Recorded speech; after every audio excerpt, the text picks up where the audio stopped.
Three. Welcome to the Cult of Comics podcast. I'm your host, Tyler Brown. It is Sunday, May 2nd, and today I'm joined by my usuals, Sean and Josh. What's going on, guys?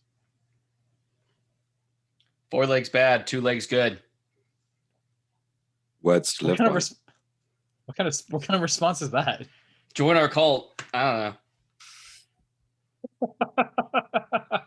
This is the Cult of Comics podcast. If you've never been on the show before, we talk about comic books, comic book and related media, and we break down the news as well as a weekly roundup of all the stuff that we've read this week. This week was really light on news, so we are merging those two together this episode to save time. We have lately been using a format of separating the two, but because there's been so little news, it's been going to be an easy thing for us to just run through. It is a nice, beautiful sunny day on this Sunday, May 2nd, over in my neck of the woods. I have read quite a bit. So I'm excited to talk about all the stuff we've had the chance to talk about. But first, we should talk about what's been going on with the news. Lately, there's been some announcements for television with comic book related media. The first bit of news, obviously, is going to be that the Paper Girls casting has been announced. I got to read that. The Paper Girls? Yeah, no, you absolutely do. It's I went out and picked up all 6 volumes this week because nobody told me it was, about, time travel and space travel. I just thought it was about like your neighborhood squad of paper girls. I'm just saying that if you've ever read anything by Brian K. Vaughan, you probably should acknowledge it. I should have expected that because, I've read all of his other stuff. I mean, at least expect that it's going to be out there. Very strange, but yeah. I thought he was just, taking a break and doing something fun. I don't think I've ever seen him do anything that's very simple. Like his ideas for plots are very out there. I mean, even with something as simple as the plot of Why the Last Man, like he really went far out there, in my opinion. Yep, love it. Love it. The overall story was a very simple idea, but he really delved deep. All right. Yeah. Do we know any of these girls? So the casting is interesting. Since the announcements, there has most of these girls are, 8 to like 12 or so. So you've got the person playing for legal purposes. I'm not familiar with any of them. Yeah, I guess it's better to get some people that are actually, the right age for the characters versus like having some 18-year-olds play 12-year-olds. Or like even the Spider-Man 1 movie by Sam Raimi where they're all like 30. Right, and then they're all playing like the Fonz. 15-year-olds. Yeah. So Sophia Rosinski is going to be playing Mac Mackenzie Coyle, a cigarette-smoking tomboy. A 12-year-old that smokes. She is from Disney Channel's Fastlane.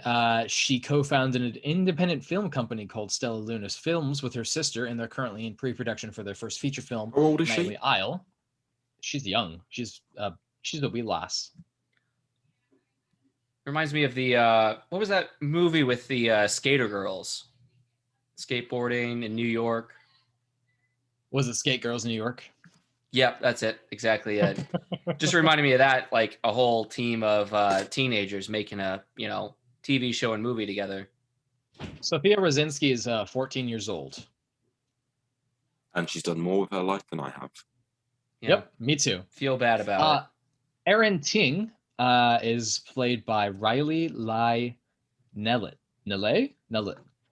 New girl in town, often struggling with her identity as a Chinese-American immigrant, but also as a preteen, kind of dealing with perfect American life, and specifically in this time period, which is in the 1980s. The actress has been modeling since she was very young and appeared in Vogue Italia and ads for Tommy Hilfiger and Nordstrom. She's had TV appearances in ABC's American Housewives as the younger Rylene in Netflix's Altered Carbon, and most recently, a role in Generation on HBO Max. Oh. Generation Plus, I think. Yeah, they're spelling generation with the pluses for the T. Oh, okay. Yeah. She's they're doing that she's horrible like Fantafour stick thing. Where they incorporate the little thing in the surprise. I feel like the title still has like a plus at the end. As a logo, it's not a bad idea. It's cool. I think that when you translate it onto paper, it looks a little wonky and strange, but yeah, that's exactly what it is. I can't find her age, but she is itty bitty. She's probably like 10. I don't know. Karina KJ is played by Fina Straza. She's the smart one in the group and is one of the only Jewish girls in town, singled out for her identity, and also being part of one of the wealthiest families doesn't make it easier for her. She, the actress, made her Broadway debut at 8 years old with the title role of Matilda the Musical, and has had several TV appearances on Law and Order Special Victims Unit, Madam Secretary, Last Week Tonight with John Oliver. Her film credits include Above the Shadows, A Little Game, Early Learnings, Fractured, Tribe, and the upcoming Who Framed Tommy Callahan. I don't know a single one of these films. Like, in the slightest. You could not put a gun to my head and then like ask me who these are. Tiffany Quilkin is going to be played by Cameron Jones. She's the obsessive gamer character. She's also the only African American character in the comics, as far as that I can think of. No, I'm sorry, that's a mistake. She's there's like 3 others that I'm thinking of, but I'm not going to spoil who they are because of the show. Cameron Jones was a series regular on the ABC comedy pilot Steps. She can currently be seen recurring in such series as Epix's Perpetual Grace and in Ava DuVernay's Cherish the Day anthology on OWN. What have I seen from Ava DuVernay? I could not tell you, but this looks like a strong He cast. was It's the going to be one interesting. working on the New Gods movie with Tom King. Oh yeah, didn't that get And, put under? That got shelved. Yeah, and she's working on the Naomi series. Still? Yeah. Okay. She wrote the scripts or directed, she did something. Oh, she directed A Wrinkle in Time. Okay, cool. Oh, and she's also going to be directing DMZ, which is another TV show based on a comic book. Yeah. Ava DuVernay, I think, is the woman who was responsible for helping create the documentary The 13th on Netflix, and she's been very openly political on most of her social medias. I'm not a big fan of her selection of things that she's nitpicky about. She doesn't like to talk about the bad things that Obama or Biden has done, and I think that's kind of weird considering all of the lack of she has a very big open space that she can be critical of some of the policies that are going on, and I think that that is a really good opportunity for her to speak on, like the children in cages, for example, here. But it's just something that she's missed. It's not an easy. I can't be the person who's like, I'm going to judge her for the things that she isn't doing. I should be praising her for the things that she has done. So yes. Guy Gardner has been cast. It's the first casting announcement for the Green Lantern Corps TV series for HBO Max. The actor's name is Finn Wittrock, who has been. I'm sorry, did you say Finn Wolfhard? Who's Finn Wolfhard? Oh, the Netflix Stranger Things guy. Yeah, he's in everything. Yeah, he's coming to a franchise near you. Coming to a franchise near you. I'm excited for his Ghostbusters movie. I'm not. Yeah. I like the look of the trailer. You like Paul Rudd? I love Paul Rudd. I do too, but it's just not one of those things. No, I love Paul Rudd. I just don't really give a shit about like that trailer. That trailer is very whatever to me. I don't think I even watched that one. Like, it's directed by the original director's son. I think it's going to be faithful and not try and just. I don't know. I'm excited. All right. Yeah. But Finn Wittrock is a good actor. I've seen him in a lot of stuff. He can really change up. I mean, he's 36 years old. He's from Massachusetts. So, I mean, he's going to be able to get some of that Massachusetts accent down, which is going to be good. He's been in American Horror Story. He's been in Freak Show, Roanoke, Hotel, as far as the American Horror Story stuffs. So Roanoke. I hate American Horror Story. Whatever. I don't think that it's at all interesting. I think that it's one of the most bland, stupid, pointless, plotless, most boring, shittily acted TV series on television. And I think that people obsess over it, and I don't get it. Come it's not for you. He was in The Following season 2. He played twins.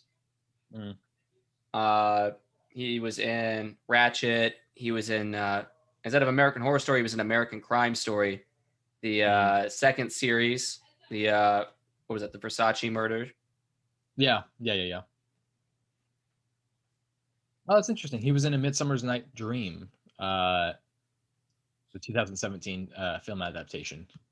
Really? I missed that. I've never seen it. I didn't even know they made this film. It looks really bad. So let's see. He's in a show that I hate. He's been in a bunch of weird movies I've never heard of. Oh, he was in The Big Short. I loved The Big Short. Yeah. Everyone was good in The Big Short. Everyone was good in The Big Short. I think either Adam McKay picked all the good actors or he's a good director. I don't know. Oh, you know what? He was in Halloween Town High.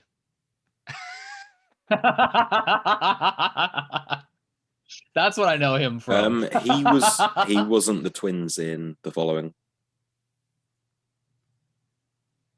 It's another actor who looks very similar. So he looks like a generic white dude, is what you're telling Everything me. I know is a lie. Everything you do know is a lie. Well, so they do look very, very similar. Here's the thing. With this casting choice. Yeah. Yep.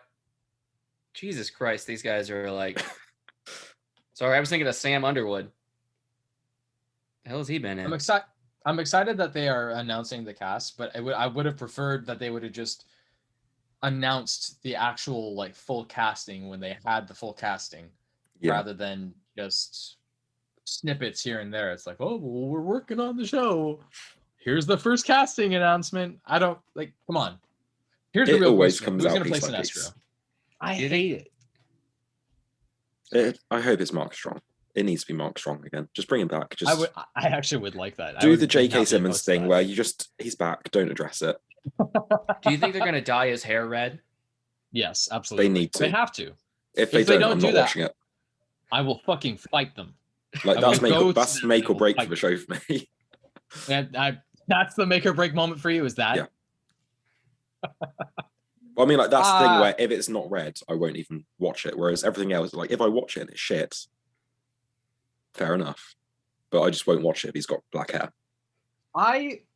My only stipulation is, I mean, this is going to be an HBO show. Even if it's HBO Max, I want them to have the same attitude towards it as they would any other HBO show. I want to be hooked. HBO consistently produces good content. I mean, with the exception of like random bits of things here and there, like Hung being like only Game of Thrones season 8. Yeah, that was HBO. That's the point I was making, Josh. Yeah, but you said HBO versus like HBO Max. Yeah, I was saying the content like that. I'm hoping that HBO puts out good content. So I'm hoping. Yeah, that but HBO I think Max this is actually set for HBO Max and not yes, HBO. It is. That is correct. The point I'm trying to make is that I hope that it's the same quality of content. I'm on your side because Sean shouted out Game of Thrones and that was HBO. I think there's some confusion here, but anyways, if it follows along with the Dave Gibbons Game of Thrones season 8, Peter J. Tomasi run, I'm excited for that because that was a really great, strong series.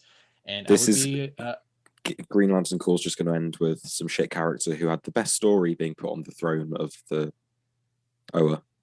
They're going to take Blackest Night seriously, and then you're not going to be able to see anything.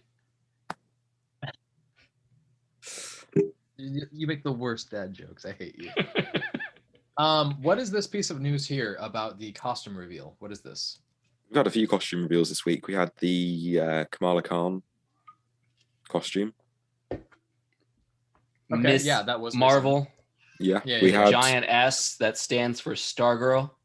Yeah, we had a Hawkeye costume reveal, or not reveal, leaked picture.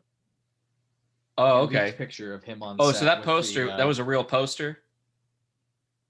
Which poster? I posted that shot of a bunch of different posters. It was like, which Marvel or DC movie are you most excited for? Sure. And it showed a picture of Hawkeye with his daughter. I don't remember seeing that at all. I remember seeing the leaked photo of him standing next to. Oh no, that's not the real picture. It's like the bottom of our news section. Just a Reddit post. I mean, I've seen quite a few posters, but most of them are fan made. Yeah. There's an article I on the don't- costume reveal, and it doesn't have a picture of the costume. Okay, yeah, these are definitely Josh, really fan-made quick. ones. Josh, really quick. Can you just like step aside for a second? Sean, just pull over here. We're gonna huddle together really quick. Ready? Right. Hey, baby. Hey, I think that Josh is on drugs. I think that like there's like I am. hey, how's it going? We were just talking about you. Yeah. Hey. Yeah. I have a sinus infection. I took some Sudafed, and Oh, so this explains a lot right I just now. posted Yeah, it in the chat. Where do you think you are right now? How many fingers am I holding up? How many fingers do I have? How many fingers did I lose in the war? Trick question: which war? Exactly. 11D6? Listen, I went back. I went back and picked them all up. That's littering. I'm not going to leave that shit just lying around. You just like carry them in your mouth. No, I carry them in my pocket. The digits. These are my. I'll just be asking around. Hey, like, girl, have can you I seen get my your digits? Yo, you want to get my digits? Here they are. Please help me. Yeah, no, I saw the costume for Kamala Khan. That looks really cool. It looks very. accurate. Yeah, you know, they always, even if it didn't look cool, they always fix it in post, you know. Yeah. I mean, do they fix it in post? Do they? I don't know. I should we think have when that conversation? there were like some leaks for Captain Marvel, the suit didn't look as great as it does in the movie. Marvel Well, just most of that creates the suit was suits in CG. post. Yeah. They literally just put them in. Well, like the in those- colors, you know, I remember the colors being all different so that they could color it differently with the special effects. They do that thing where they either have a costume that is different colors that they can change because it's easier to adapt or change, or they literally just put them in the ball suit where they look like gold balls, where they're just producing random balls across their body, and then next thing you know, they're like, "Here's Thanos." That's Yeah, just I what think they do. Let's stop talking about balls. I think for Listen. Captain Marvel, they instead of being like red and blue and whatnot, like she had green sections that they could, color red later on. She had the green suit originally in the movie, and then she changed Is that it. right? No. I'm on drugs, man. I told you he's on fucking crack right now. Like he doesn't even know what's happening right now. He's about as present as the guy who's like down over in the 7-Eleven on the corner over here, who's just sitting like smacking shit into his arm right now. Oh, you guys have 7-Elevens? I have one that's in walking distance to me, and I go and get. It's bad because I can get ice cream at any point in time, and it is dangerous. That's dangerous. How big of when they do like the bring your own cup any size day? What's the biggest thing you've taken? I can bring my own cup. I didn't know that was a thing. They do like a special day. I don't know if it's on 7-Eleven or not, but you bring your own cup and fill that up with slushy or something.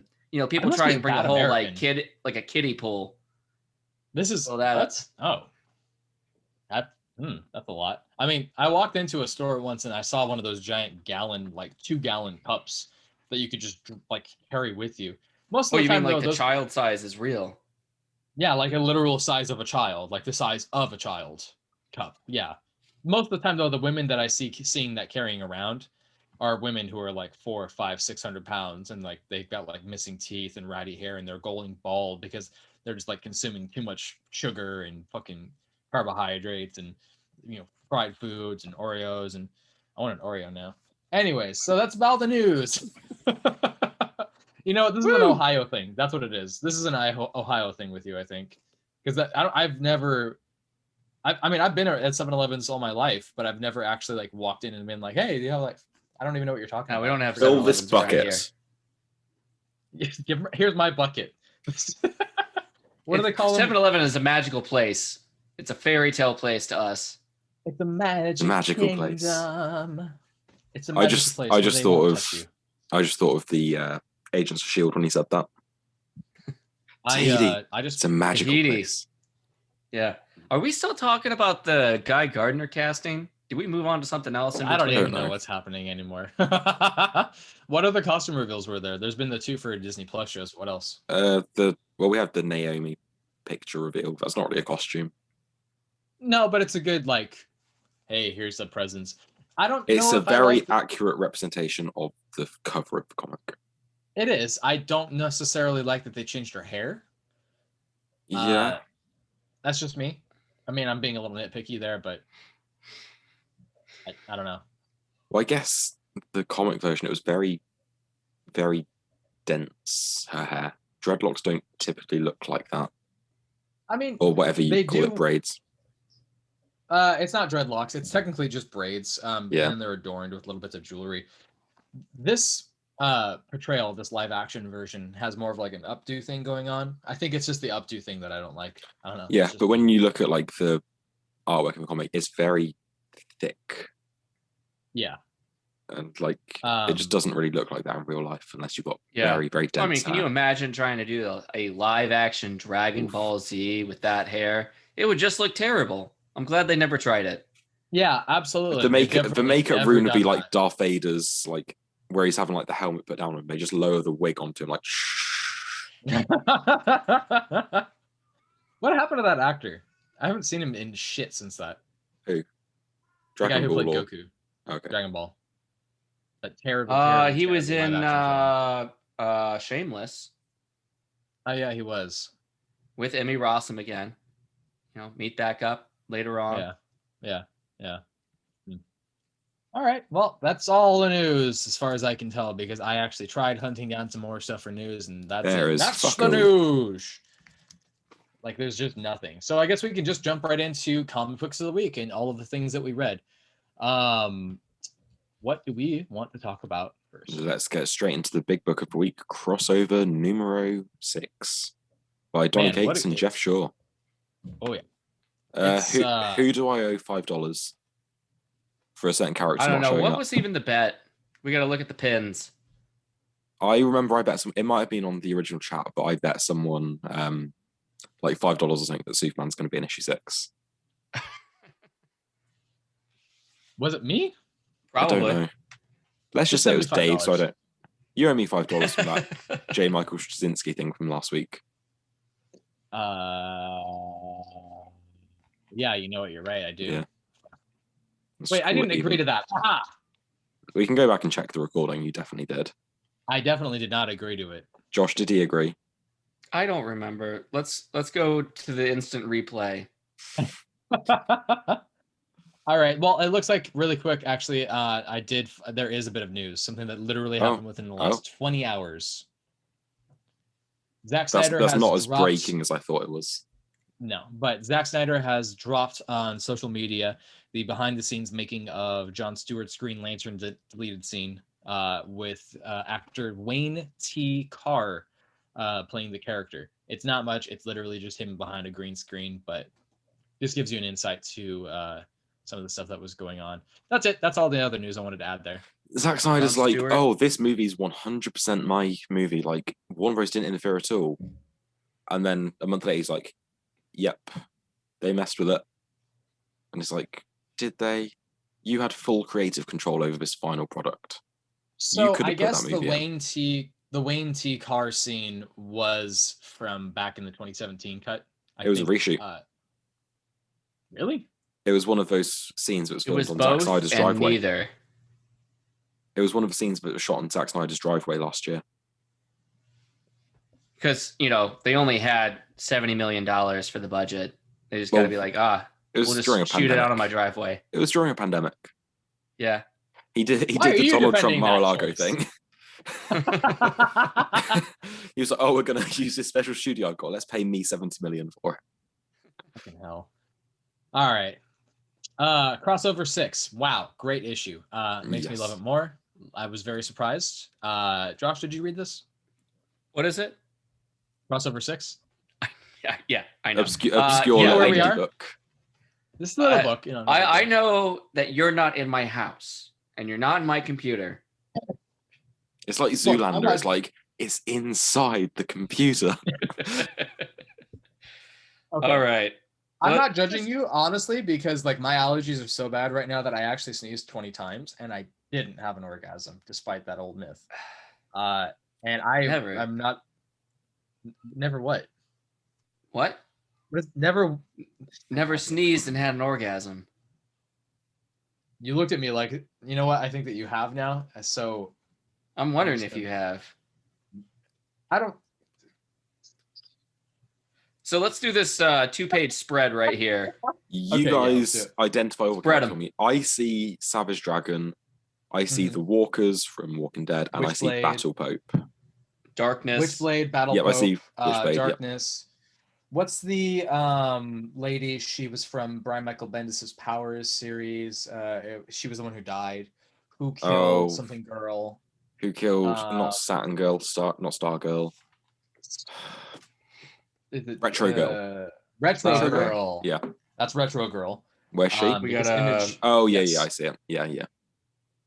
Then you've got who the hell else is in here? The girl from I Hate Fairyland or Fuck Fairyland. Yes. If you prefer that title. Yes.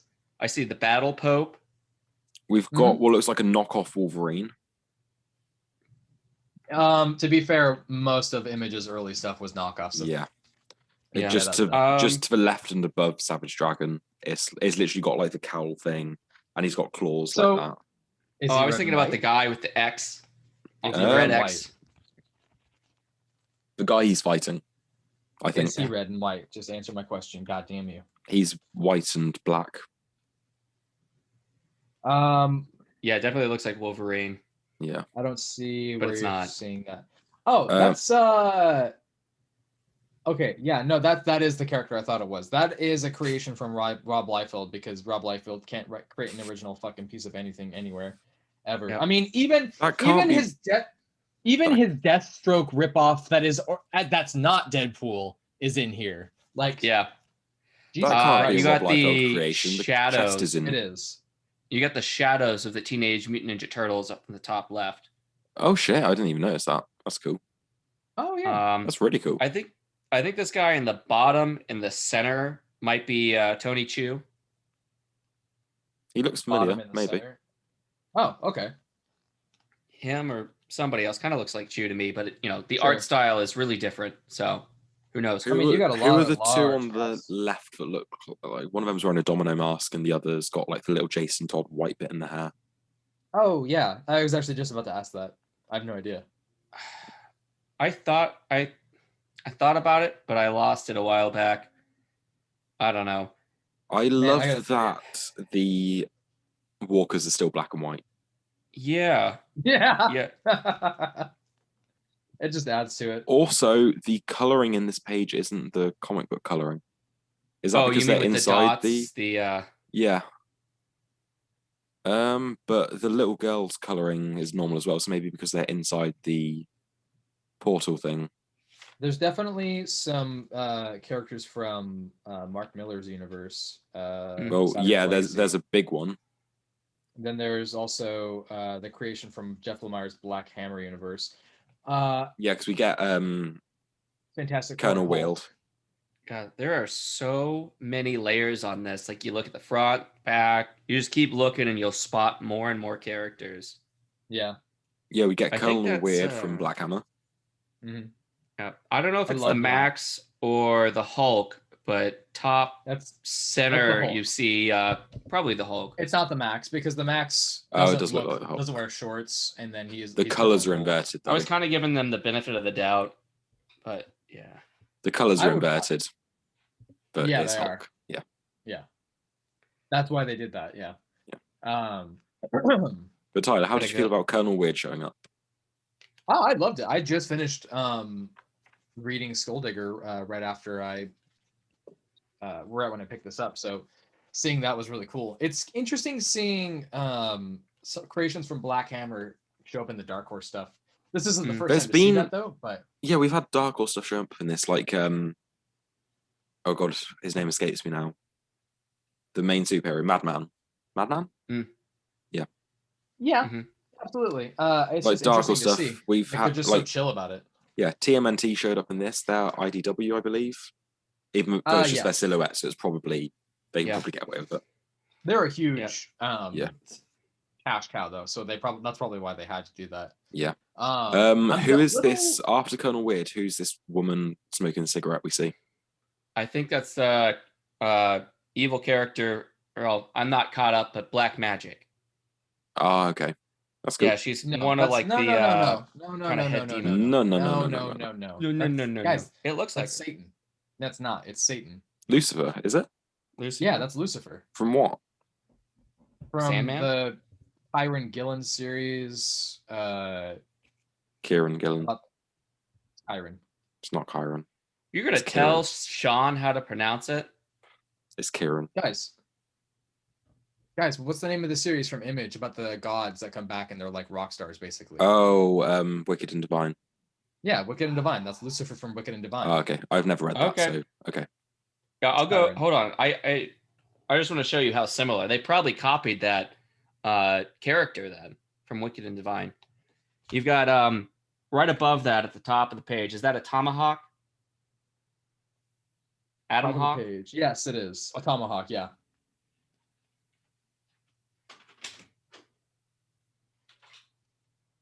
And he just left. He was like, "Is that a tomahawk?" And then he just fucking dipped. What is going on with Josh today? This episode is. Are you drunk? Are you high? Are you okay? He's out. He has left the room, and he is just like now. He's just staring. What are you doing? And he's left again. He forgot that his kids are still stuck in the basement. No, He's like, shit, I should probably feed them. That's okay. According to Todd McFarlane, kids love chains. That is a perfect joke. That was perfect. I'm just gonna dust my shoulders off here. So what do you want to do in the meantime? I mean, I guess we can talk. We know each other. Let's just do some elevator music. Why is elevator music this music from the circus? No, you left. The show's done. Yeah, I know. I was looking for my Black Magic comics so I could show you the cover, a character that looks like fuck. I should have just Googled You've got a computer. Nobody knows what you're talking about, old man. How many times the future is now? I hate you. Anyways. Okay, now Josh is back. We can talk about a character from one of his favorite creators, Mark Millar. We have Hit Girl. Yep. Oh yeah, I see the character you mean. Yeah. Hit Girl. Hit Girl. Who's that? Also got Buzzkill. I mean, you've got a lot of Donny Cates creations here. Here's the thing that you need to pay attention to, though. Buzzkill is clearly fighting someone who is like an evil Superman, maybe something like that. Because when he says, "Oh right, this asshole," like it's he's got glowing eyes, he's got red boots, red cape. Was that not the guys in the 2-page spread? One of those guys? I would no, because if it was that character, then they've already got the approval to use that character's rights. Yeah. So why would they just like hide that? Yeah. You know. Yeah, I'm not familiar with this. What'd you say the guy's name was? Buzzkill. Buzzkill. Yeah, I'm not familiar with it. Buzzkill is a character from Donny Cates that he wrote as like a personal experience with him. Buzzkill is the story of a superhero that gets his powers from getting drunk and high, and he goes to rehab. Sounds like my kind of hero. Donny Cates used to be an abuser. I don't know if he used drugs, but he definitely doesn't like to drink very much anymore. In fact, he's kind of like sobered up pretty heavily. I don't know the full extent of it. I'm not going to pretend to say one thing or another. But Buzzkill was basically a personal creation of his that kind of reflected that dark period in his life. And now he just really doesn't want to go out and get fucked up anymore. And he wants to prefer just, you know, as he puts it, go out and have a milkshake mostly. Yeah. I'm surprised Ghost Fleet didn't make it in this because that was another creation of his with Daniel Warren Johnson. A very rare book to exist, which is Daniel Warren Johnson working with a writer. Very rare. Wow. I know. I've never read it, but that's another one of those books that's based on a personal creation of his. Ghost Fleet was the creation that he had of this semi-truck team that carries literal baggage around that are the dead. And Donny Cates had written it shortly after he had a very short-lived or a personal breakup, basically, with a really strong friend of his that he thought like he had a really good connection with. And somebody had to like interpret it as trying to move forward with carrying literal baggage with you everywhere you go, which is interesting. I haven't read that yet, but I really, really want to. It's very hard to find, and the number ones are surprisingly pricey, weirdly enough. Yeah. On the same 2-page right there, you can see, or maybe it's because Ava maybe has earlier in the book, Ava does have the dots on her face at the first page, I think. No. That's no, before it's they go into the portal. Yeah, page 4, Yeah. she's got the dots and everything on her face, but now Well, I'm gonna as stop she's you really entering. quick. I'm gonna pause you really quick. Before we do that, I just want to say something really quick. How do we actually feel about this? Because I want to before we start doing those spoilers and everything and like what happens in the plot, I would like to just like ask how do we I don't think feel about reading this is much of a This spoiler. issue It's is just while sick. they're right before the Ava goes into the portal, she's back to not having the dots on her face. That's all I was gonna say. Yeah. Okay, yeah, I see what you're saying. This issue was awesome. I was very surprised by it. I thought it was going to end in a completely different manner. I was very caught off guard. I wonder if we could have seen this coming. I mean, they hint at like, oh yeah, I should have been able to tell because of this, but yeah, I can see why you would think that. So I'm looking at the part you're talking about where she steps into the portal and she doesn't have the dots. You're correct. So that is kind of weird. yeah. What does that mean? That's just interesting. Maybe she only has it when she's glowing. Like I know that they put Yeah. makeup. Well, no, I I thought think you guys it's kind of mentioned it earlier. Like you saw everybody fighting. yeah. And No they one didn't else had have the the colors, so I think inside the dome they don't have the dots. Yeah. I mean, Because at the maybe. beginning they're still outside the dome. Mhm. But yeah, Okay. so let's talk about the big thing of the issue, the end of it. Sure. This is the spoiler part of the this issue conversation. So if you haven't read this is a really big reveal. Just as a heads up. So the reveal at the end is that Ellipses is actually from the comic book universes, and she's take off her makeup. She's got short blonde hair. She's wearing an Invincible shirt. I think we've known Is the she's been wearing an Invincible Invincible shirt for.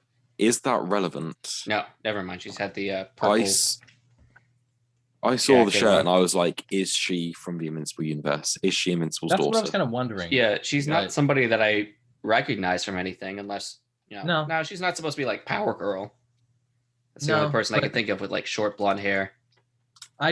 So Invincible's daughter is, she has black hair. So it's definitely not her. Hair dye exists. Sure, hair dye exists, but she put a wig on. So she would have dyed her hair anyway. Yeah. That would be a weird thing to do, is to dye your own hair and then put a wig on. Yeah. So you're like, haha, double fake away. Like, what is? Yeah. Oh, there was. You know what I mean? One more thing at the beginning of the issue, like on the second page, where whoever the narrator is basically fades away because they're defying the narrator. It's Valifax. That's not Valifax, is it?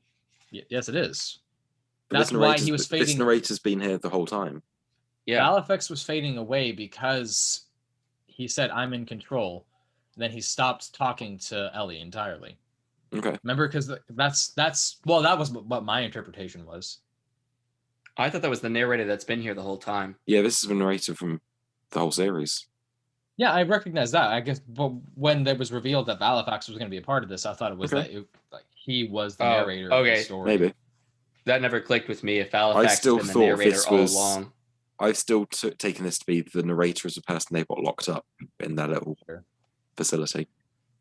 It would be interesting to see if this is leading towards like a very meta sort of storytelling experience. Oh, there's a list of credited creators at the end saying whose work they copied, so you can see. Okay, yeah. So that guy with the red X must be Ghost X. Two. That's who the guy is next to the lady in the suit. No, that was the guy in the center of the Josh spread. said that. Yeah, that's what I was saying. Yeah. The guy with the Jason Blood hair. Oh shit! It was somebody else. That's not Mark Millar's universe. It's Kurt Busiek's Astro City characters. Ah. No, you were right. That is the Wicked and Divine. Hell yeah, I am. Yeah, you are. Also, I just want to point out Mark Waid edited this issue. Fuck yeah. I wonder what that means. That's weird. Thank you for letting us play with your toys. They used Mike Richardson's Ghost. That's interesting. Yeah. So they don't have to credit the Teenage Mutant Ninja Turtles. Or because it's just like the outline. That's interesting. Yeah, so we see Buzzkill, but I guess since they do the outline of the other guy, you don't have to know who that is or credit that. They had Luther Strode. Oh, I don't remember seeing Luther they Strode. did have Incorruptible. I was wondering about that. Irredeemable, Incorruptible. Maybe the guy with the Jason Blood hair is Irredeemable. Maybe. They had Luther Strode is the guy with the big bandages across his face. Yeah, that makes sense. Okay, cool. Man, there's so much stuff that I really got to like pick up and read now just because of this fucking book. Yeah. I loved this. I'm really happy to see this big character reveal change. This has been a lot of fun. I'm excited to see what happens in the future. I really do want the big two to allow at least one character. I hope so. Just one. Yeah. And it's got to be Deadpool because he can break the fourth wall. He can, but I feel like that would be Superman. Superman. Superman. Superman. I didn't get any of that. I didn't pick it up. It's too gay heavy. Too gay All heavy. Right. Fuck you. Sorry, guys. I'm sorry. I'm too gay heavy. All right, shall we move on? We got the next issue. It's the Chip Zdarsky one. I cannot wait. I'm very pumped about that. Because I assume this will be addressing the mystery from a previous issue where all the comic creators were going missing or turning up dead. But yeah, so I guess this takes you guys on to Outcast, the final issue. Outcast finally issue 48. Here. By Robert Kirkman and Paul Azaceta. Nailed it first time. First time. Yep. First try to warm up. First, I want to just say I agree with what you had said off camera, Josh, about how this was a very somber issue. This was a really strong ending. It felt like it has some serenity in the ending, and it felt like the way that you're a little sad that it's ended. You're sad that these characters are moving on and growing. Yeah. All of the action was done in issue absolutely. 47. Now we're wrapping things up, tying it all together. It was an interesting choice to have it be so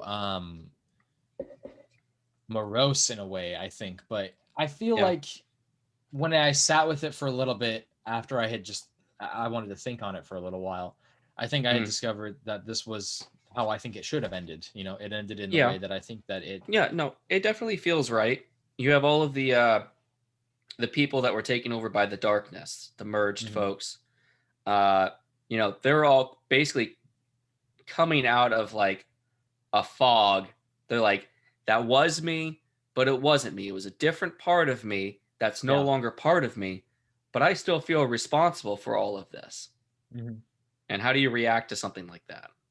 No, yeah, absolutely. I mean, there's a lot of parallels that you can draw there, like with people being in a cult or being manipulated by other people just in general. I mean, there's a lot of draws that you can have from that. But even that aside, the storytelling experience by itself was something that was really pleasant. And I liked the fact that these characters that were basically being manipulated by these alternate dimensional beings ultimately did feel regret for some of their decisions, because some of them were present, some of them knew that they made the choices that they did, and there isn't always going to be a catharsis or a resolution, as is the case with the final meeting between the two paralleled characters when he gets out of prison. Yeah, with Roland. I was forgetting his name. I was trying to... we've got some breaking news to break on the episode. Jean-Paul Lyon's died. What? Yeah. Damn it, dude. That sucks. How do you spell his last name? Leon. Oh, Leon. Okay. Yep. He was only 49. That's sad. What the fuck? What happened? I know he had health issues a few years ago. I think it was cancer. Because that's why his Batman Urban, what was it? Tales of, I don't know. The one he did with Kurt Busiek was really delayed because he was having health issues. That's it. Yeah. All of these artists break their backs drawing all of this stuff. Seems like writers and artists always have some sort of health issue going on. Yeah. A lot of them do. Dude, he's such a good fucking artist, dude. That sucks so bad. He was, his work was great. Like, he's such a good artist. Damn. That is terrible. These Wikipedia folks are quick. They already edited his page. Fuck me. It was yesterday. That's insane. Invasive cancer. That's really fucking sad. You know what he did? He did an alternate cover for Brzrkr. So I guess his issue of Tom King is going to be his last work with Batman Catwoman. Fucking hell, man. It's sad. Fucking, he had cancer and he still was doing all that work. What a man. Mm-hmm. Christ in hell. All right. Well, you heard it here first, folks. We just gave you some very sad news. Sorry if we ruined your day. Mostly blame Sean. I'm sorry. It's all you my know fault. what? We'll do a little dedication at the end of the episode too. Let's continue on. All right, back to Outcast. We wrap up a lot of storylines, even people that you didn't really think about since 10 issues ago or even earlier. Yep. They go back and have a heart-to-heart with other people, people that may have betrayed them earlier in the series, or people that I don't know if this was the guy's name, Brian, from their childhood. That was, I actually forgot about that character entirely. Exactly. They are wrapping up a ton of stuff. 10 issues ago, and then the last issue that came out was 6 months ago, so that character was last shown 2 years ago. It's been forever and a day. It would probably be beneficial to go back and do a whole read through. Yeah, probably. This is one of those books that definitely is going to sit better as a trade read, I think. Just because of the extended long periods of time with it. But it's still a damn good series. And I'm very happy to see that this wrapped up in such a nice, like, put a bow on it kind of package. Yeah. Have you read the after credits? Yes. I was wondering if you had. Yeah, of course I did. This is one of my favorite series. This is one of those. Can we push that back just another minute or two? Because there's a couple more things from the issue. Sure, go for it. Yeah, because the conversation between Kyle and Roland talking about, so we prevented the merge, but then what happened to all of those beings? They got sent back to their world. Sure. And the question was, did we kill all of them? Did we destroy them because we sent them back to a dying world? Or are they now back in Synergy because they're all back there? Mm-hmm. We don't know. We'll probably never know. That's what I was referring to in specific when I was talking about how there is some level of catharsis with some things, but in other cases there isn't. Did we? The conversation between the two of them. Did we kill all of them to for us to survive? I mean, there's so much about this that. Yeah. I think that Kirkman really understands in a lot of ways, like, what makes a really strong ending is knowing that not everything is going to have a packaged, here's the solution and here's the explanation for everything. I mean, look at what happened at the end of Lord of the Rings when Sam and Frodo, fly off on the sails. I mean, you kind of know where they're going, and they're basically going into the land of where the Undying Land. The Undying Land of the Malar, and where the original creators were, but you don't know what that is really. It's just one of those scenarios where you just acknowledge that that's how things are. I said Sam went on that ship. That was a mistake. My bad. And then we have this almost tease from Kirkman at the very end where they're like, it's over, right? The whole thing's over. We don't have to look over your shoulder anymore. And then he gets scared by, what turns out to be his neighbor looking at them through the woods, because you're still kind of antsy after all of this. But I think that, trying to sum up, like, it's over. You do have some, residual, I don't know if you want to call it PTSD or like jumpiness, but it's probably over. You don't have to worry about it again.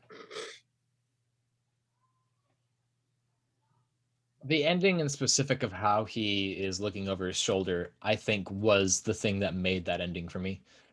Because, I mean, how do you come back from it? I mean, even with the resolution, he's still questioning it.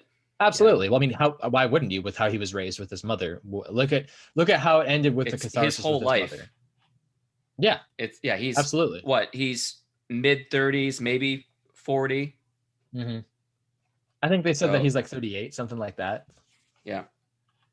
I mean, he's a young father. He's still got an awkward relationship with his family. I mean, it's not an easy thing to have. So it makes sense. A lot of what has happened here is a lot of it making sense. And that's one of the things that makes this so good. It definitely feels real. It's not like, okay, everything's great. I'm happy now. Yeah, absolutely.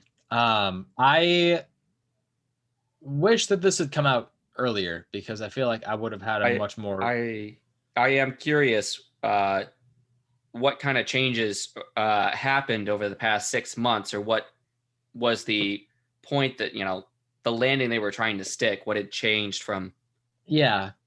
Well, because he had said in the afterward that, he knew he wanted it to end with the picnic. He wanted it to end with his mom and everything, but it didn't seem like there were some changes to like issue 47, for example, with the spiral. He didn't know that there was going to be more Outcasts. He didn't know that there was going to be the, whatever.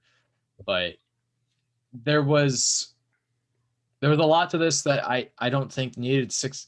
I'm not necessarily complaining about the time spent on like making those changes. I'm more frustrated because I feel like I would have had more impact with this if I had read this immediately after reading issue 47. I think that Sean's going to have much more of a benefit from reading all this. Absolutely, because it all is just going to hit you harder. I just want to hear about the evolution of this final issue. Yeah, because this has been around for 7 years, and I remember 5 years ago reading issue like 12 and being terrified out of my mind. And it shouldn't have taken this long to do, but it did. Was this art delays? Do we know? Azaceta is a really good artist, and he's a fast artist, so I don't think that was an issue with him. Because I think Kirkman typically is very consistent and very. Yeah. He doesn't only have a 6-month delay with one issue. No, that's why this is weird. Yeah. I don't know, but I really enjoyed because this. As well, one thing I will just add in is he has said in interviews before that Outcast is the first series he's ever written where he knew the ending before he started. Yeah. So there was a really quick thing I wanted to actually. Yeah. I want to talk about that really quick because in the afterward, not only does he bring that up, but he also talks about how when he was making this, the show basically came into existence before the book did, and that he accidentally pitched the show to a team of creators, and that was how the show got made, and he hadn't even written anything down yet. So like there was that challenge of them coming together at the same time. He wrote episode 1. He wrote the script for episode 1 and basically tried to convert that into issue 1 or the first couple of issues. And he said that's where those little squares that focus to a just a quick shot on something like you would in a TV show or a movie. He said, I really like that from the TV show, and I kept that in the comic. That is my favorite thing about this series, those tiny squares. It's my favorite thing. I've never seen that before in a comic book, and that has been such a change. They have done a lot of interesting stuff. A lot of interesting things. So good. It's so good. They had they did it in The Walking Dead, but I think in here they did it where if it was like a really fast scene, they broke it down into tiny squares and just had like 12 or 16 squares to a page. Yeah. But it adds a lot to the storytelling experience. It tells you about like what the characters are seeing. It tells you about what other features are being seen in the room and why they're showcasing certain elements. Like, why is there a zoom in on a tricycle in the room? You find out later in the issue.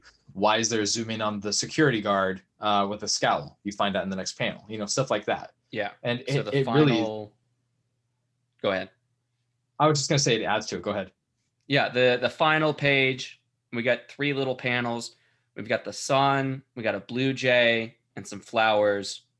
I think just to kind of add on to that, it's a really happy moment. Yeah, absolutely. It's peaceful. You're in nature. It's all natural. And yet at the same time, it should be everything that makes Kyle feel like life is good, but he's still looking over his shoulder. And that's the important thing to take away from that, Yeah. Yeah, I love this. I don't know if I made this my pick of the week. It definitely was a really, really strong issue. And I really enjoyed it. Yeah, got a lot of good contenders this week. Yeah. Right, so I guess that takes us on to one more thing. Oh, one more thing. Go on. Yeah. No, I read through the letters. Tyler, if you had written a letter, you would be in here. All of these letters that they ended up posting are just kind of fluff. Just, oh, I love the series, guys. Awesome run. Good job. Kirkman has said openly, like, I wish people had written in more. Yeah. More stuff than just praises, because he wants to publish more interesting stuff. Yeah. And if I could have come up with something, I probably would have written something in. But I probably should have. I had something interesting to say. I was just being lazy, honestly. And I thought it was going to come out sooner. So I was like, I missed my window. Yeah. 6 months later. All right. We can move on now. Okay, The Department of Truth number 8 by James Tynion IV and Martin Simmonds. I don't know if you can see this. I like this whole, like, it looks like a folder, manila file kind of thing. Mm-hmm. It's a nice touch. Just one line. That one line adds a lot. Adds a lot. No. I loved this. I definitely had a small complaint. Okay. What was your complaint? Well, first, let me just say, this introduction to this character, Hawk, love it. And it definitely makes me think a lot about some of the things that I've learned about America in the last year, with regard to the mythology of America, some of the false narratives and stories that have been perpetuated and carried on through history when it comes to the founding fathers, when it comes to the Revolutionary War, and just the misinformation that we've been given as like propaganda to the country. This idea that people step forward and wanted to be patriots to stand up against tyranny is just not true at all. The majority of people actually who were rounded up into the Revolutionary War were people who were drunks, thieves, criminals, and a lot of the times they were blackmailed into serving because of false laws that George Washington himself made. A lot of these, this idea that these people were proud patriots who wanted to make their nation great, it's just not true. I mean, even the Boston Tea Harbor event was one that has not really been told in a light that is necessarily accurate. And then there's also the question of the shot that rang throughout the nation. The first, who shot first? Was it England or was it America? You don't know. Han shot first. Oh, exactly. Right. Yeah. Is there something here about Paul Revere or something? Paul Revere, actually, that is a really good example. That whole narrative is just not true at all. Paul Revere did not do the events of Paul Revere's ride at all. Like the one if by land, two if by sea, that was a thing. But the person who actually carried that information was another soldier whose name escapes me at the moment, because there was like 7 who rode horseback and then traveled, and they wanted to make sure that the information was being delivered correctly. Paul Revere actually was way more important towards printing presses and some other thing. He invented something. I can't think of what though, but it's just. I remember it vividly from Assassin's Creed. What? The Paul Revere's ride. Sorry. I was just gonna say finally that the go on. I was maybe you guys have the same complaint. Let's talk over each other. The only Let's finish each other's sentences. Sandwiches. I nearly said sandwiches. So I think the only complaint that I have is a part of me is kind of wondering at this point, and I don't know if this is intentional. Maybe it is. It's making me wonder what the point of the Department of Truth bringing Cole into the Department of Truth is at this point, because if he was basically a patsy and utilized for the satanic baby eaters from the 1980s, that whole thing, then why bring him into the actual Department of Truth? I think for a fact that go ahead. I've got some ideas on that. I think they saw the power he had as a kid to manufacture those kind of realities, and they think that he might have the same power that the black hats seem to be using in limited spaces. That's really good, actually. That's a good theory. Tyler, maybe we should keep this guy around for a little bit longer. The drugs help, man. I'm feeling great. Sean, you were going to say something before I started talking over you. Sorry. I've got a complaint about the series on the whole, and I trust Tynion and I trust it's going to pay off, but at the minute it seems to be moving very slowly. Yeah. Each issue seems to be them two walking through a building, talking, and her explaining a conspiracy theory to him. Yeah. We're at issue 8. Yeah. And it doesn't feel like we've moved on story-wise since like issue 1. We have maybe issue 2. Been introduced to a lot of characters. We've been introduced to characters, but I feel like the actual story hasn't gone anywhere. And like each individual piece feels is like well we're written. almost there. Yeah, I feel like something's got to happen soon.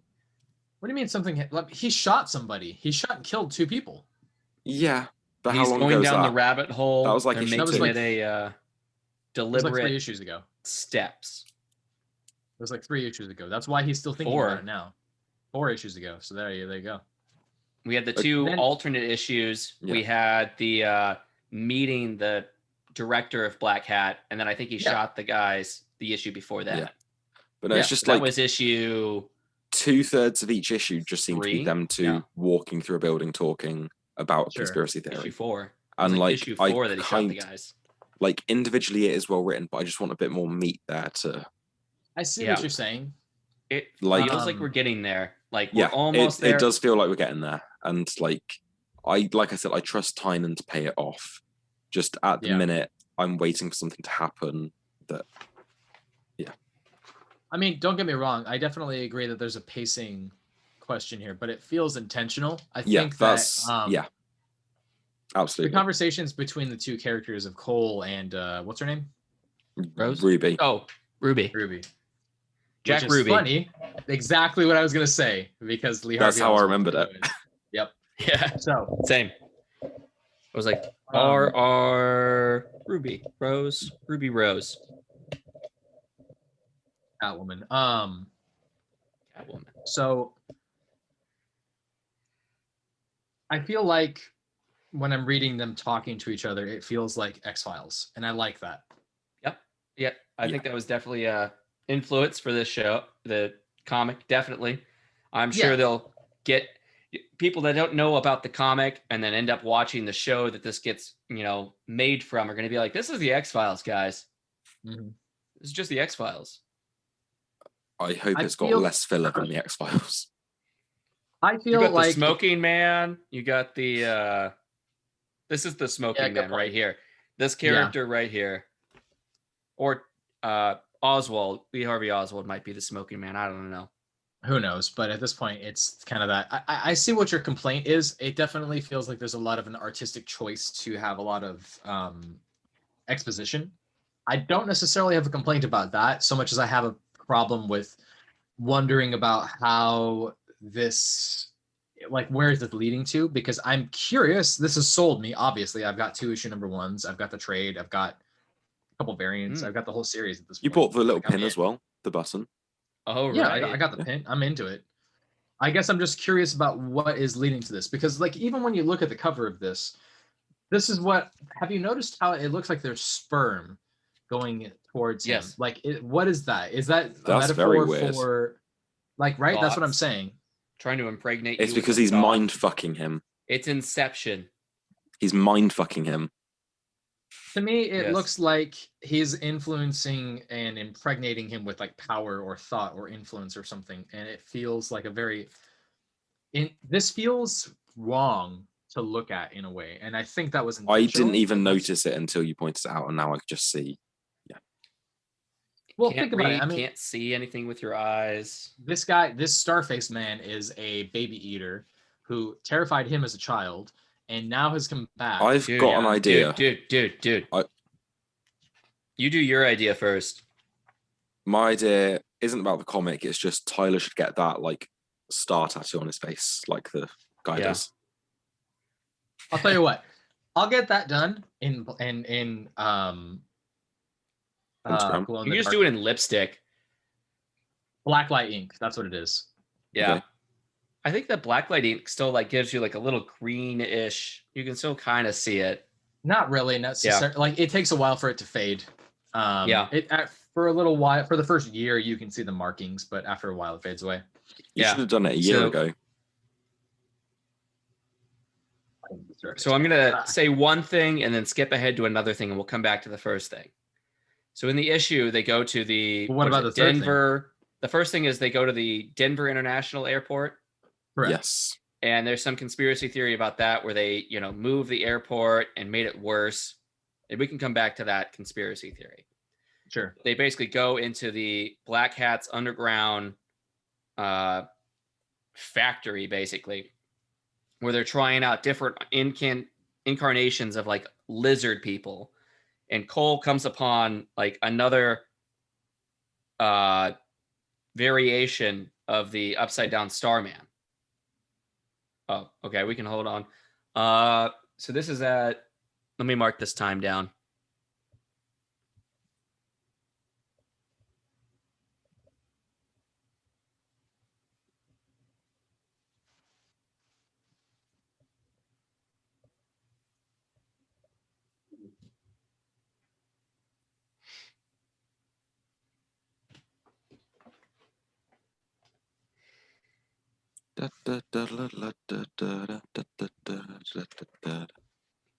Really is a circus. Podcast is an absolute clown show.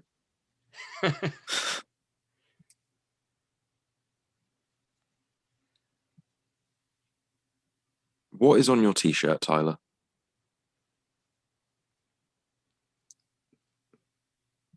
Beer. That's what it looks like, but I can't tell what's holding the beer. Yeah.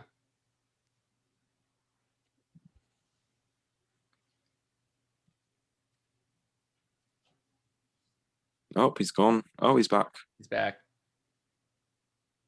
This is going to mess up. We're going to end up switching places. God damn it, you two.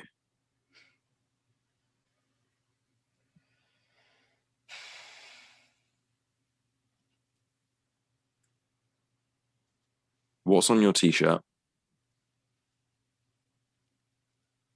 Why is he so weird?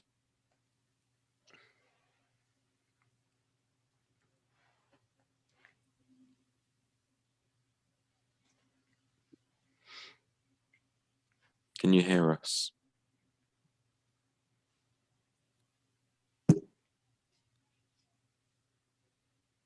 Speak. All right, Yay. heard it. Yay. All right. What is on your t-shirt?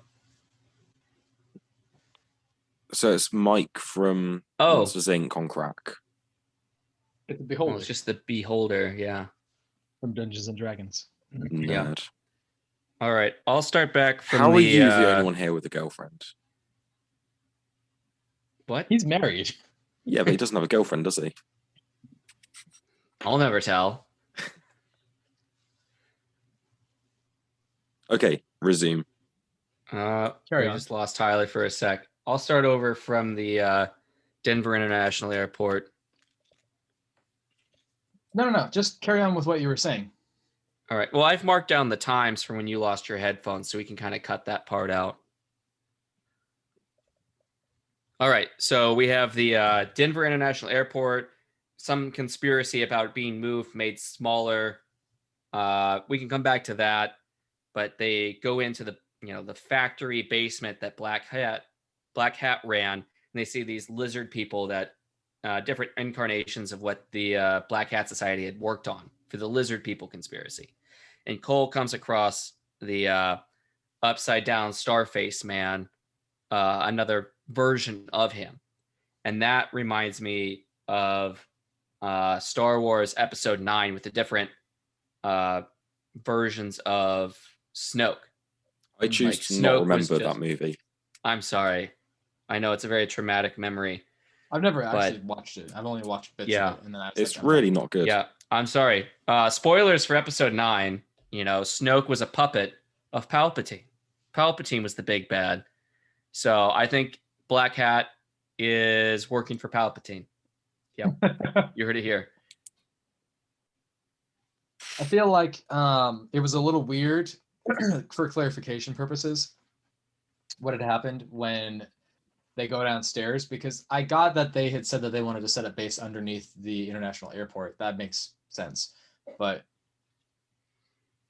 it seemed to me like they were suggesting not only that because it was the basis of like the manifestation of that thought, that Black Hat necessarily wasn't there before, but that because it was the center of a conspiracy theory that was so loose, it allowed them to have access to that basis of power, that of reality manifestation. Yeah. And that's why the lizard people were there, is because it was tied to that anti-Semitic theory combined with the idea of the New World Order, which in itself comes from an this Denver Airport conspiracy theory a common theory in America? I have never heard of it. Neither have I. Never heard it, but I'm sure there's a Wikipedia page for it. I'm sure there is. It was just, I never heard of this when I was like, is there really an airport with swastika fences? Well, no, they didn't say swastika fences. They said that the formations of the runways made it shaped. Oh, sorry, yeah. And the fences had barbed wire facing inwards. Yeah, and then Ruby says there's a plausible explanation for all of those different things. But somebody tried to, piece those together, or put those all together in one big conspiracy.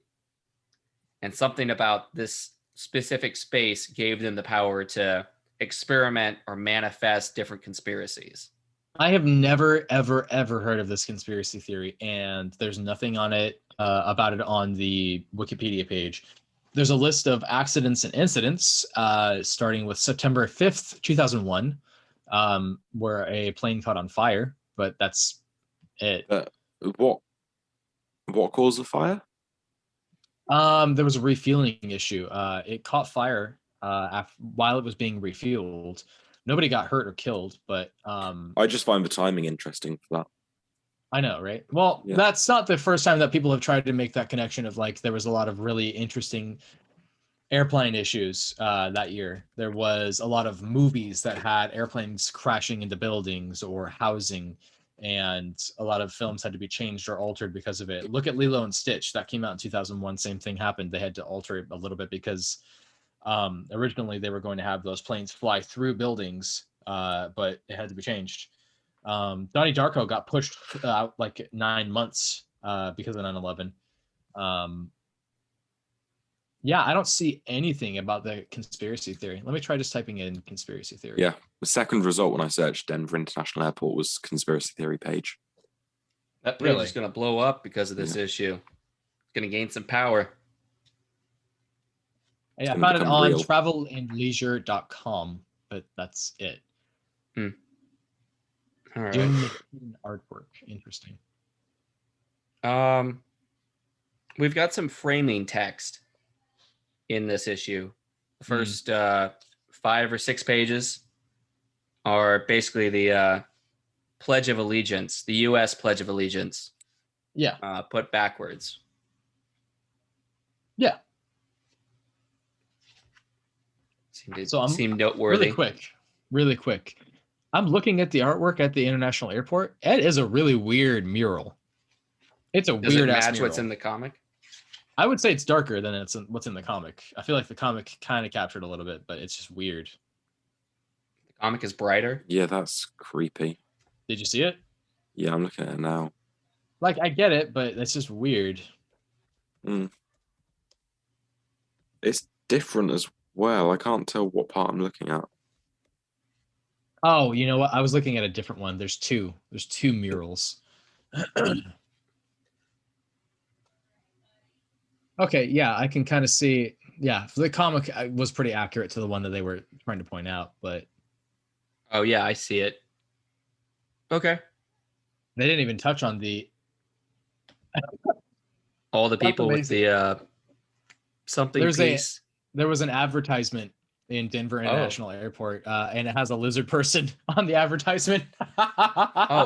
When I looked up Denver Airport mural, a lot of them talk about the controversial mural, how it feeds conspiracy theorists. Yeah. All right. No. So more about the mural. So we had the. Go ahead. Well, I was just going to say that this issue was interesting because it gave me information I didn't know before, but it's still allowing me to appreciate who these characters are and then like move on as time goes on.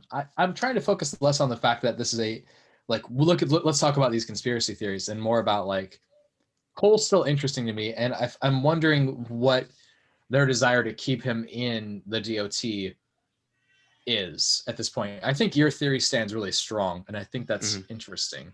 I don't know. Yeah. What do you think the purpose of the pledge is? I'm not sure about that. I was just going to bring it up, and maybe you guys had some insight on that. Where it's clippings, it's like somebody has kind of shredded the Pledge of Allegiance and pasted it in backwards, and that's framing around each of the panels. I mean, the character Hawk has a hat that has an upside down flag. Yeah. So I feel like it very much has to do with loosely shaping like characteristics about this person. I feel like it has to do with the fact that like in some cases he is an American because he has that dissent attitude. He has that attitude of question authority and I'm an American, so I can spit on this land. And I have the freedom to do that, which is kind of like a newer attitude in America. Well, newish. And then at the end of the last page, when Hawk and Cole are walking away, right below them is a bunch of clip text as well, but it's not reversed or anything like that. But this is the Book of Revelations 9:1 is where it starts off.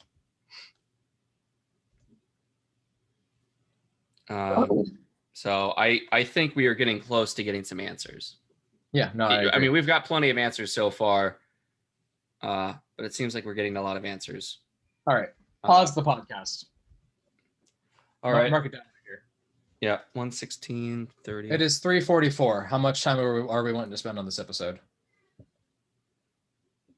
Because this is turning into a 2-hour-long podcast, and we've only talked about. Yeah, well, I think we can definitely speed it up. 3 issues. 3 issues is what have we got on here? We got Shadecraft. Shadecraft would be a really fast talk. Brzrkr, pretty fast, I think.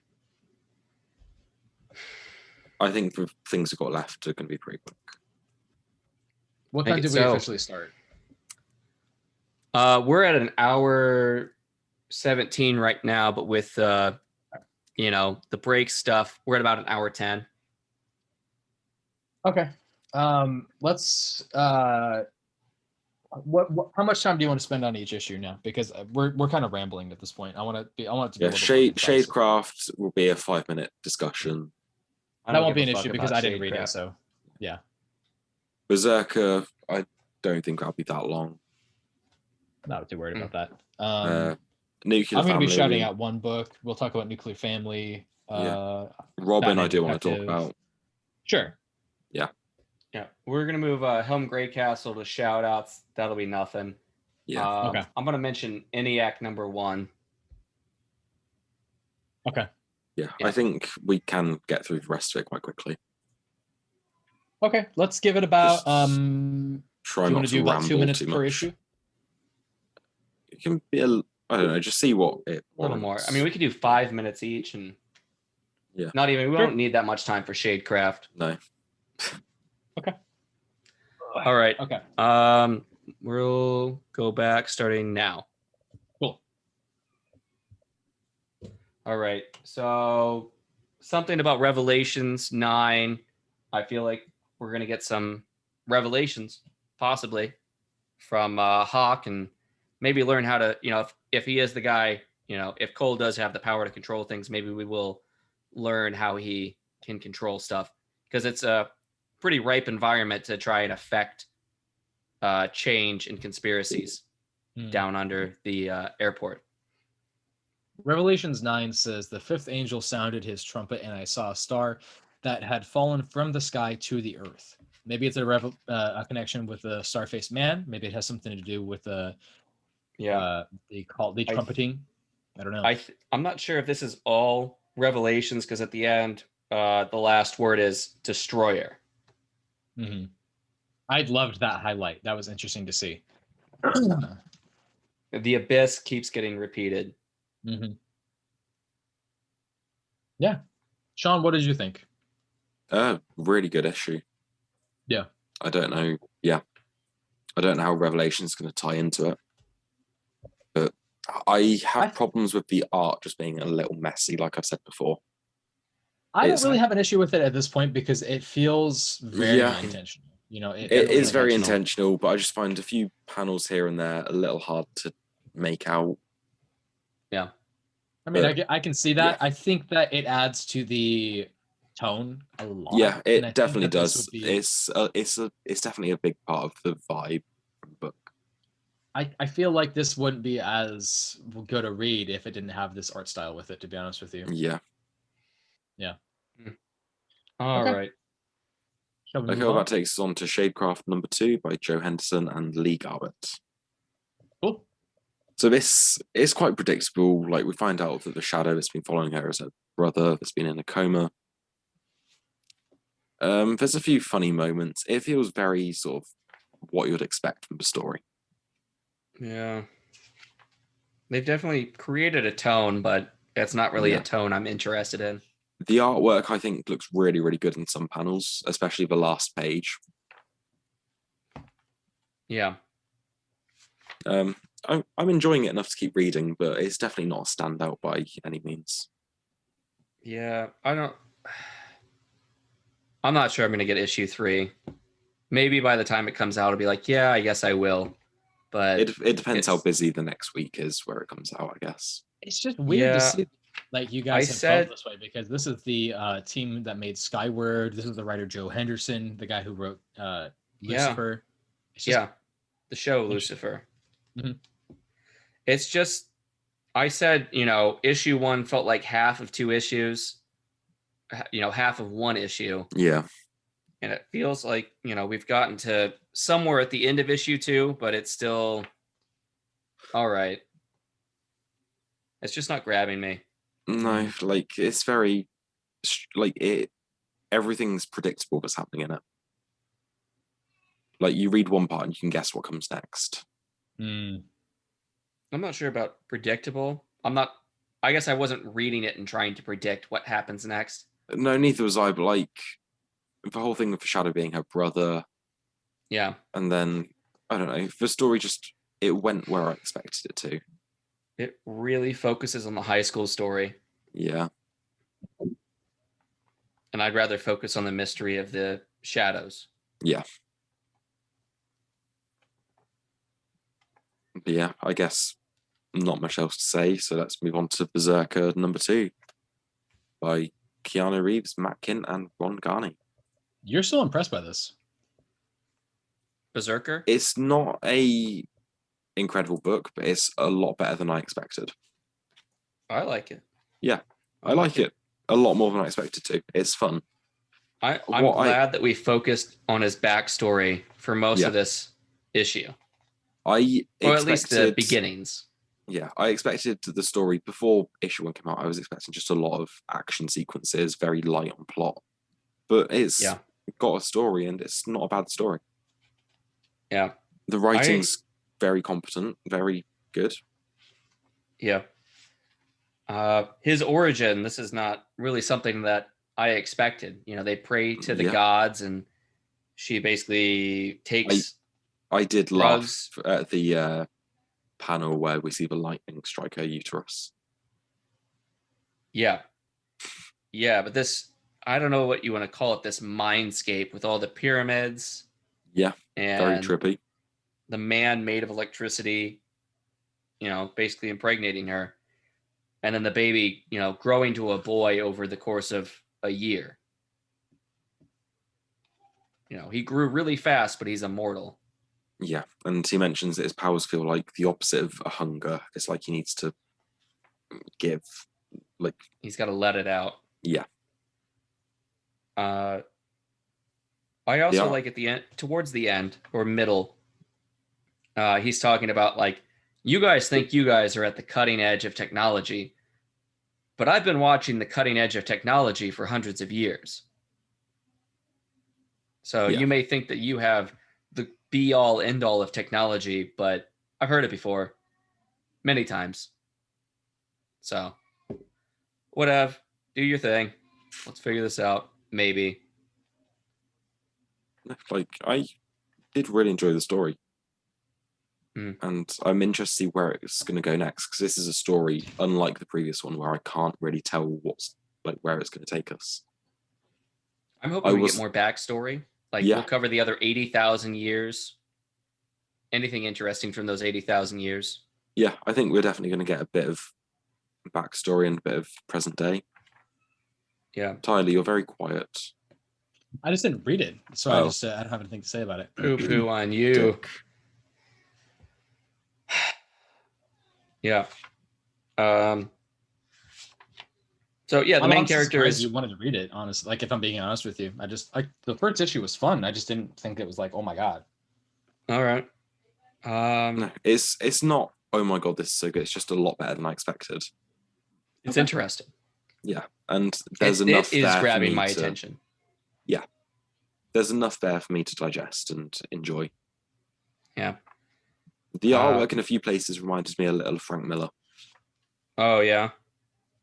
The scene where he like charges and like jumps at the guy on the horse with like the spear and the axe. It's Ron Garney, so I mean he's been around for a hot minute. So I was getting some maybe John Romita Jr. vibes from a few of the faces. The faces, yeah, I see that bit, but the body shapes are a lot more defined.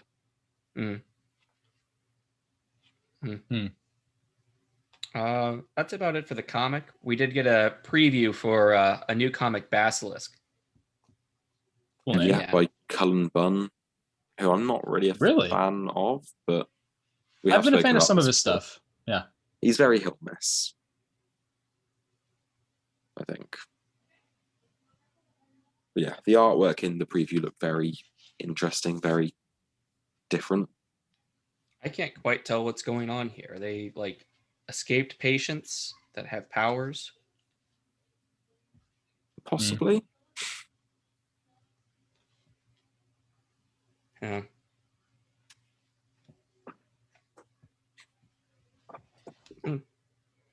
Yeah, I'm enjoying this enough to keep checking it out. Like, all right, let's move on.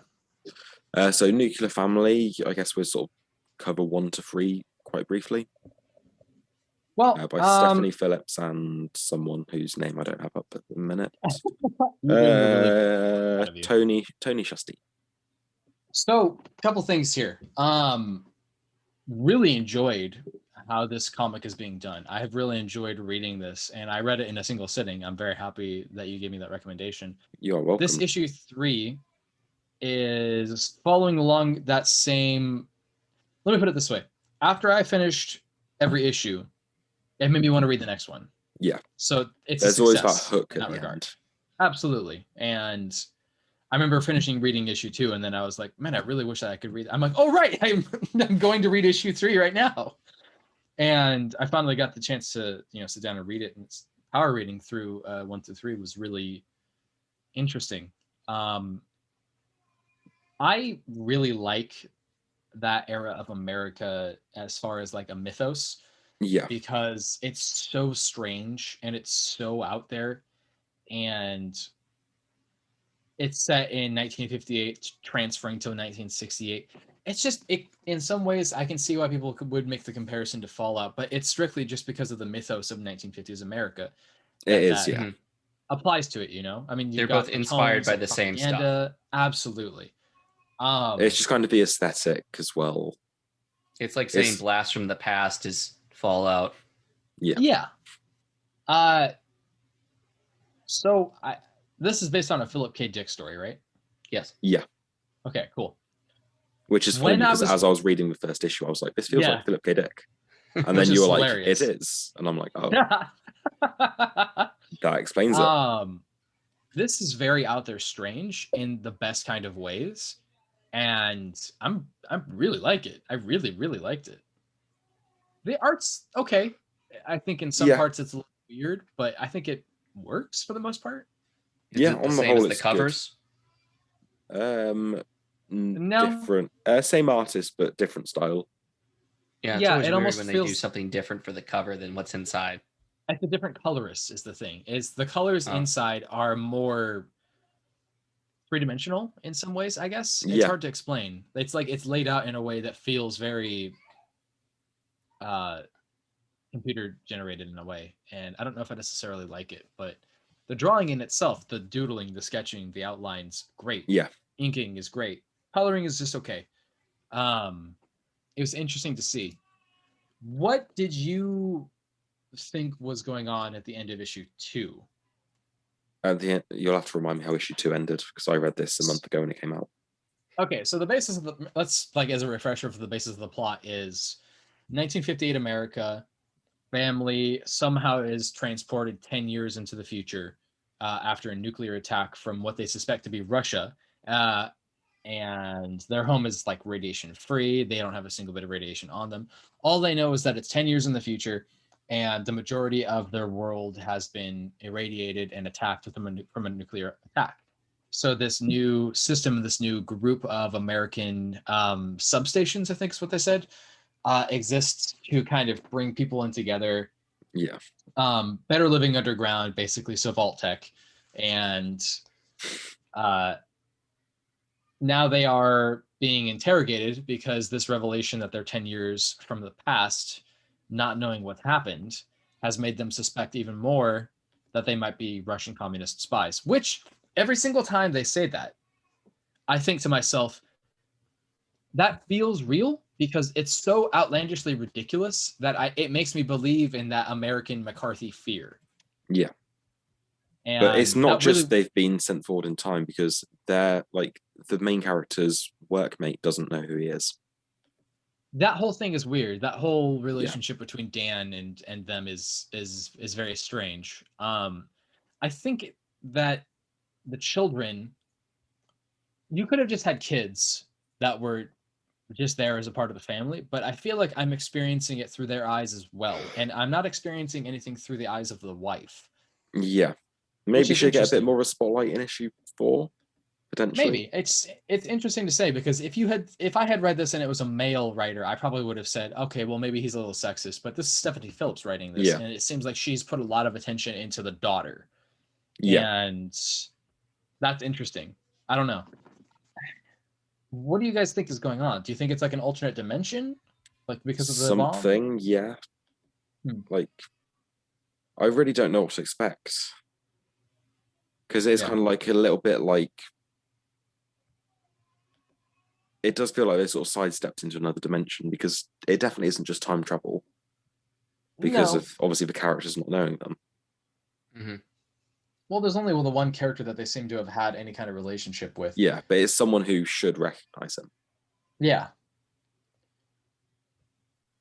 Thinking about Philip K. Dick and the stories that he's written, it makes me wonder about things like The Man in the High Tower, where it could be another dimension. I mean, there's a whole world of possibility here.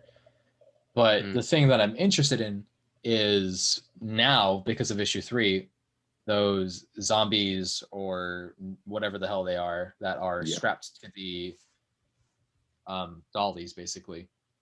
What did you guys feel when you read this? Josh hasn't read it. You haven't read it yet? That's why I've been so quiet. I'm so sorry. You're fine. I was wondering. I was like, yeah, that's strange. Usually you're so chatty. I don't know. I was really surprised by this. I mean, I don't want it to be a Fallout story. I'm gonna say doing something different. Yeah. Well, and I like that. The original story is a short story, so there's not a lot of source material. And it depends whether it's a straight adaptation or whether it is just heavily inspired by. Okay, so you haven't read the short story yet? No. Okay, I haven't, because that would be your way of telling. Yes, because I'm going to get whether around or not to it, because it's on my list. Added more, or if they're doing a direct thing. There's a lot of times when I'm reading something or I'm watching something, and I'm kind of just forcing myself in some ways. There's a measure of how much I'm going to try to force myself to watch something or read something, because I know it's going to either pay off in the end, and there's that kind of delayed gratification. But this feels like a story that when I'm reading it, I desire the read. I desire it the same way that I want to read Department of Truth. And it feels like that era of storytelling when it comes to that era of sci-fi fiction, science fiction. It's got that edge to it. It's got that gift of how does it feel, and I think that's its strength right now, and that's awesome. I kind of wish that there was more stuff out there like this, to be honest with you. I'm surprised, honestly. Yeah. This is my problem, is that I'm so put off and I'm so stubborn where I'm like, yeah, I'm not gonna enjoy this. And then I actually pick it up and I'm like, oh, I fucking really enjoyed this. Because I'm just a fucking tosser like this. That's just what I am. But no, I think talking to you guys about stuff has definitely helped me sort of read newer stuff I probably wouldn't have checked out so much. Oh God, yeah, me too. With you guys, like, there's so much stuff out there that I would never have read if it wasn't for you guys. Honestly, Yeah, I wouldn't have read all this DC stuff. You're welcome. Yeah. Yeah, no, I've really enjoyed it. You guys have eventually got to get around to Black Hammer. Yeah. Whenever the TV series comes out and it gets really expensive, then I'll blow my wad of money. Don't blow your wad on the show. Well, if you do, we can start an OnlyFans account. Josh, Cornhusker1. That's going to be your OnlyFans name. You can find Josh will be and send him sexy photos at cornhusker1@gmail.com.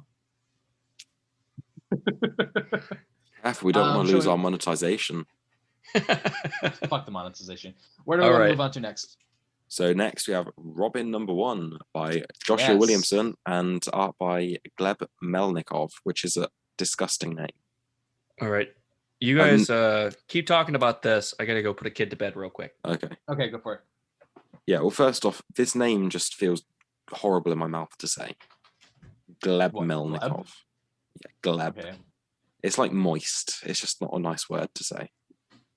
Gleb is I've never heard of that name before, to be honest with you. It's a Slavic name. I thought it might be. It means heir of God. Well, you'd hope the heir of God had a better name. Yeah. So, this issue outside of the artist's name, so fucking good. It's a lot going on here. It felt very Mortal Kombat. It felt very how can I describe this? It's a tournament book. Well, yeah, there's that, but I was thinking more about the conversation that Damien has on the dock with fictional Alfred, while he's reading an anime. That hit so hard, yeah. That was a lot. That was interesting. So, like his little conversation with Alfred, and like the person he fought to get into the competition was Bane's father, which is obviously him trying to make up for Bane killing Alfred. Just everything in this issue worked. Like, Damien was so perfectly written in this. It's interesting to see. How can I put this? There is a lot of this that has made me like realize that Damien is Asian. And that's not really something that's addressed at all. And I feel kind of bad about that. Like, I started realizing that when he was on the cover of the Asian American. Yeah, which I find weird because I'm pretty sure he's only like a 6th Asian. Because he's half American with Bruce. And I'm pretty sure the Al Ghuls are only like a quarter Asian and like half European or something. Well, I mean, you can make an argument about Ra's al Ghul in himself, like his name, Ra's al Ghul. And yeah, but even so, I thought he was like half European, half Asian, or maybe something else thrown in there as well. Yeah, so I mean, he's probably a quarter Asian at most, maybe. But I mean, Talia al Ghul definitely looks. Yeah, so Talia would, if he was a quarter, Talia would be an 8th, something like that. I don't know. So Damien might be like an 8th Asian, and then they're like, "Oh, Asian pride superheroes. Here you go, Damian Wayne." And it's like, well, all of the interpretations that you ever see of these characters of the Al Ghuls in specific is of white European looking people. So it's just weird, I guess. But hang on, I'm looking at the found a Tumblr. She isn't half Chinese. She's a quarter Chinese. Her mom was Chinese, half Arab. Interesting. So what does that make Damien? I mean, I guess that's a question of like, do you... How Asian was she, sorry? Well, Talia isn't half Chinese. She's a quarter Chinese. Her mom was Chinese, So half Arab. Damien's like an eighth Chinese? I guess so. And then Arab as well. So He's Damien an is... eighth Arab, a quarter, or an No, eighth. I've got it pulled up right here. It's accepted that he's half white, half or a quarter Arab and a quarter Chinese. But if his mum's a quarter, he should surely be an eighth. Well, if his dad is white, then his dad ends up being 50% white. So then if his mother is half Chinese, half Arab, then that means that it becomes I thought you said she was Arab, quarter Chinese. I thought you said she was a quarter though. No, her mom Oh. Yeah. I'm confused. It's just math. It's a whole thing. But anyways, I'm not trying to be like measuring like how like what ethnicity and everything is. It's just interesting. Right to see now, what we're doing is something... that Peter Griffin meme where they got that little card of different colors saying, okay, not okay. Yeah, a little bit. That's what we're doing. And it's kind of like, that's a little problematic, but it's also a question of like, I didn't really think about this stuff before because like, again, there's that European kind of look. No, to a lot of these characters. my curiosity was just coming from him being the face of this DC Asian Pride comic. Yeah. Like, I could have sworn he's like less than a quarter.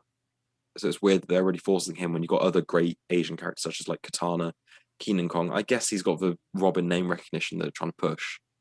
Yeah, but, and I mean, I think that there's also a question about like the importance of having a character that is this cared about and loved that is Asian in some regard. I think that especially during this rise of AAPI hate and hate crimes, that probably has a lot to do with it as well. It's interesting to see though. But I guess the point of I was trying to ask with that is, I don't just feel that with the fact that this art style looks the way that it does, because I also feel that way about the way that they color certain aspects of this as well. You know, like the way that they have changed his costume feels very manga. And then he actually reads a manga. It's just interesting. Just how well was Damien written in this? Oh, I loved it. Everything about this felt right. Yeah.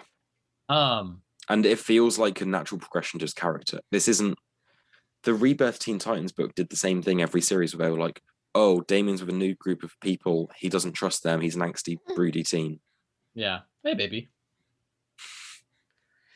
Sorry, I had one earbud in, so I was listening in. No worries. You guys were talking about Ra's al Ghul, and